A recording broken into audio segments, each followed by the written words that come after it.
Standing balance. We're going to work on vertical trunk control with just standing balance, and I find often we have to regress before we can progress.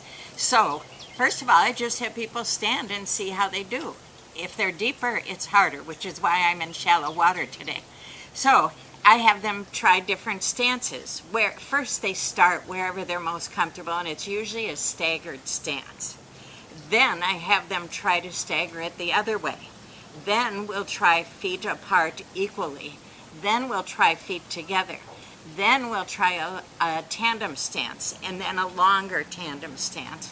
And sometimes we'll add perturbations to that. If they can get to feet together, then I'll tell them, turn your eyes, just your eyes, not your head, to the right and hold it for 10 seconds. And I actually count down 10 because they'll hold it for a couple seconds and come back, because if you turn your eyes one way and then come back and then the other way, that's easy for balance. But if you turn your eyes one way and hold it for 10 seconds, it starts to throw off your balance. So many people, all they need is to have the eyes challenged. Then I'll actually do head, so head turning, but again, fast head turns, easy. Hold it, much harder. So if they were going to stand in one-footed balance, and I have them for one-footed, if they can get this far, I have them put one foot on top of the other. And then I'll do the eyes, and then I'll do the head. But what happens is they start to use the arms, and that's not it. That's not vertical trunk control. That's not core. So we want standing balance, and you're not going to get balance if you're using your arms all the time. So the first one is simply standing. In different stances, different perturbations. Okay, the second one is standing on tiptoes. And most people can do this too. Again, use stance variations. Let them try different positions and see if they can settle in to a position on tiptoes. I like tiptoes because it gets people aligned. They have to stay aligned. If they're not aligned, why bother continuing to work with them? So, and if they need to use their arms, we'll back off and make it a little bit easier so that they don't have to use their arms. So again, tiptoes, different stance variations, different perturbations that you might create. Then we try heels. Heels, most people will do heels like this because it's the only way they can make that happen. We need to have that upright alignment, and then the heels, and again, different stances. Try a different stance. Any kind of stance can work, but I can tell you one-footed stance is really hard with this one. Do you see my arms having to work? It's heels, work alignment, try stance. I wouldn't even bother adding other progressions. So then we go to vertical trunk control, because that's always the most important, that we can maintain integrity in the trunk without having to use our arms or head to keep us balanced. Touch clock. We imagine that there's a big clock under us on the pool bottom. You've probably done this. And while maintaining perfect upright alignment, they have to touch to 1 and come back, or 3 and come back. And can they touch to 6 without leaning forward? And usually it's not even the touch that's the hard part, it's the recovery. They can touch out here, but then to come back, they have to do a lot of things with their body. So what I want to see here is a touch with easy recovery so that the trunk is stable. Okay, so once I do touch, and I'll do 1, 2, 3, 4, 5, the whole thing, and back to center, then I'll do touch, and this is going to be probably opposite for you, but I don't have the neurological abilities to transfer it. So I would do touch 1, 5, 8, 10, center. So it would be 1, 5, 8, 10, center. And I had some trouble with 10 there, I noticed. But you can watch your clients. So add a progression. The faster you do it, it's usually easier. Having to control it and take it out there and around again. That makes it work.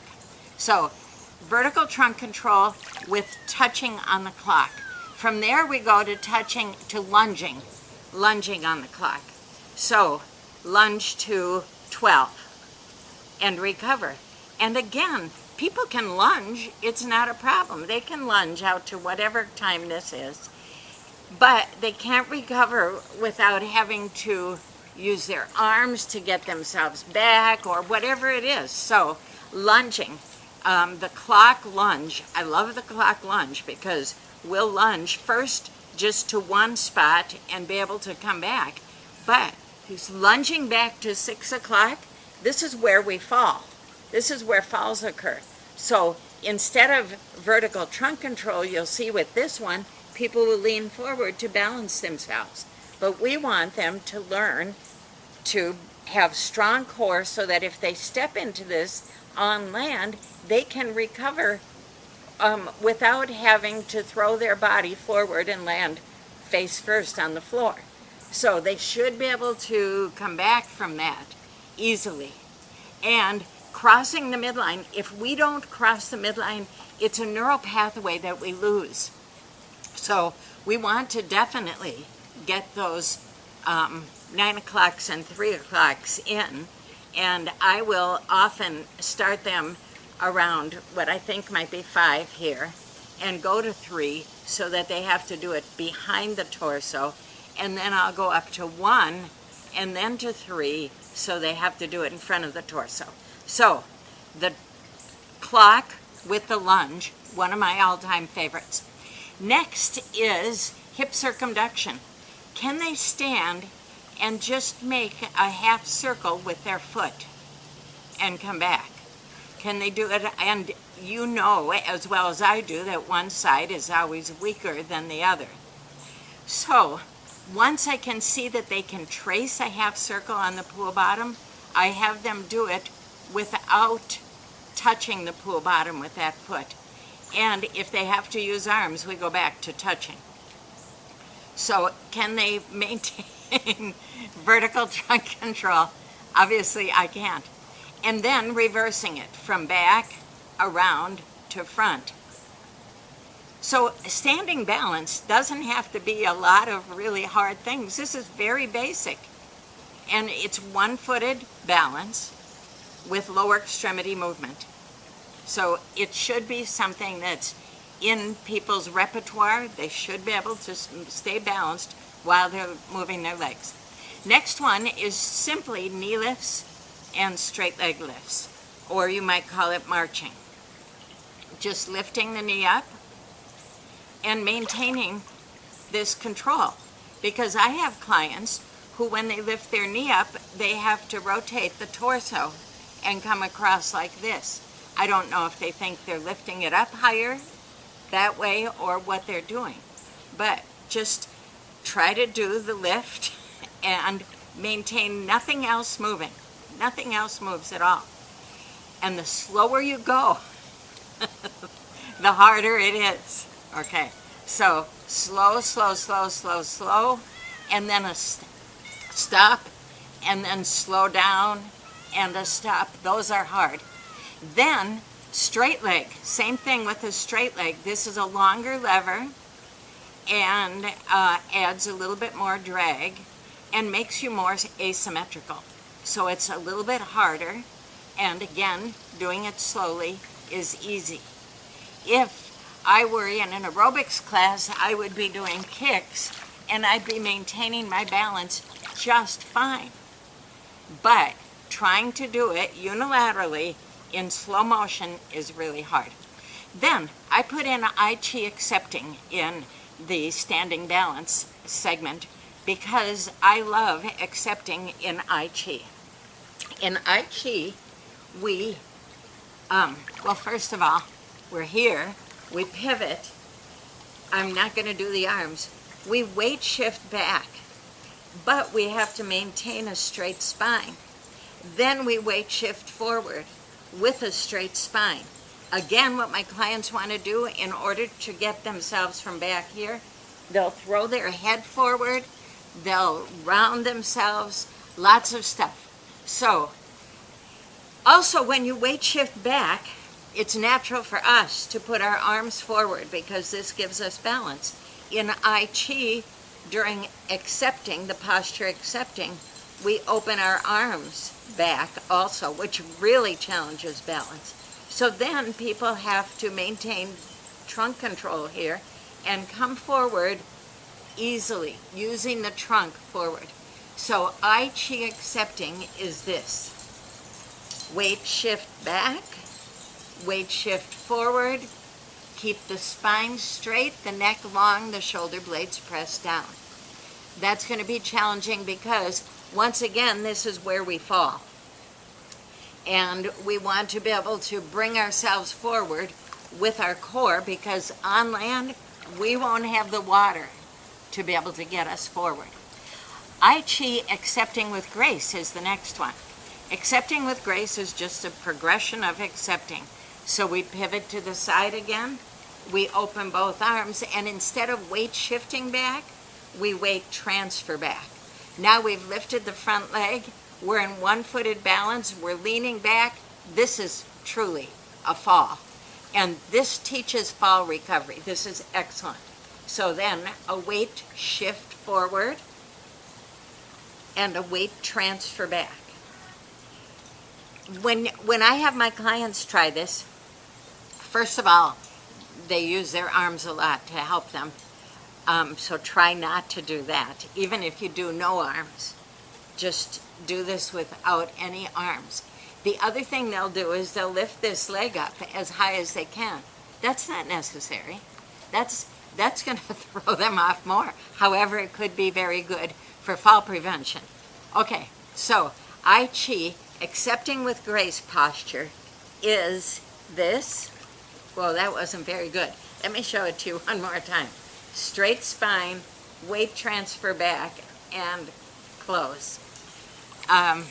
Okay, no apologies. Next one is squats. Number 10 is squats.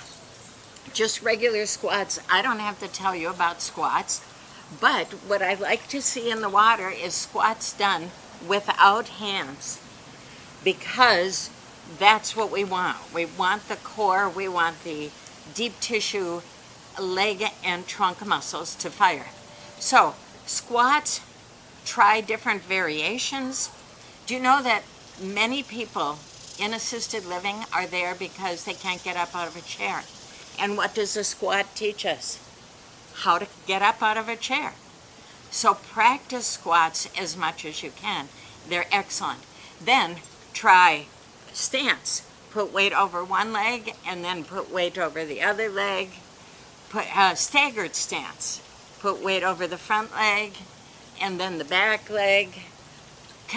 Practice a squat in the middle so your weight comes up in the middle.